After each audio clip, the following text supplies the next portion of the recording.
Magandang buhay mga ka-update. Narito ang weather update ngayong Lunes, January 5, 2026. Mananatiling maulap ang kalangitan sa malaking bahagi ng Luzon.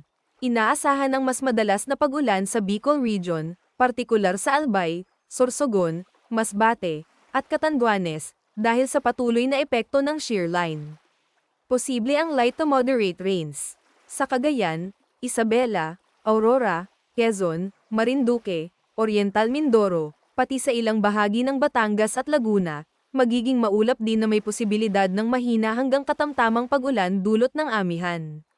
Samantala, sa Batanes, Ilocos Region, Cordillera, Central Luzon, Calabarzon, at Metro Manila, maulap hanggang bahagyang maulap ang panahon, na may isolated light rains lalo na sa hapon at gabi.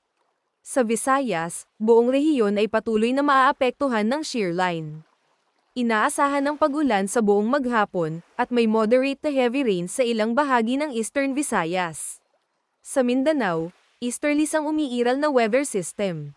Dahil dito, posibleng makaranas ng kalat-kalat na pag-ulan, pagkulog at pagkidlat sa Caraga, Camiguin, Misamis Oriental at Occidental, ilang bahagi ng Zamboanga del Norte, at Palawan. Sa natitirang bahagi ng Mindanao, generally fair ang umaga, pero may tsansa ng ulan sa hapon at gabi. Huwag kalimutan mag-follow sa ating page and i-share ating video para updated ka lagi sa lagay ng panahon.